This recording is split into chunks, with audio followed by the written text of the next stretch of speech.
বিসমিল্লাহির রাহমানির রাহিম। সূরা আত-জুমার, আয়াত 42। আল্লাহই প্রাণ হরণ করেন জীবসমূহের, তাদের মৃত্যুর সময় এবং যাদের মৃত্যু আসেনি তাদের প্রাণ ও নিদ্রার সময়।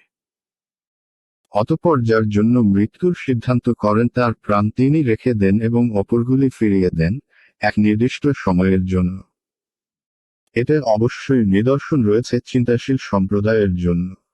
আয়াতের তাফসীর। মৃত্যুর সময় আল্লাহ প্রাণ হরণ করেন, এক, এবং যারা জীবিত তাদেরও চেতনা হরণ করেন ওরা যখন নিদ্রিত থাকে। 2, অতঃপর যার জন্য মৃত্যু অবধারিত করেছেন, তিনি তার প্রাণ রেখে দেন। 3, এবং অপরকে এক নির্দিষ্ট সময়ের জন্য চেতনা ফিরিয়ে দেন। 4, এতে অবশ্যই চিন্তাশীল সম্প্রদায়ের জন্য নিদর্শন রয়েছে। 5, এটা হলো বড় মৃত্যু। এতে রুহকে ধরে নেওয়া হয়, আর ফিরে আসে না। 2, অর্থাৎ যার মৃত্যুর সময় এখনো আসেনি, নিদ্রাকালে তারও রুহ কবজ করে তাকে ছোট মৃত্যুতে পতিত করেন। 3, এটা সেই বড় মৃত্যু, যার কথা এখনই আলোচনা হলো। এতে রুহকে আর ছাড়া হয় না।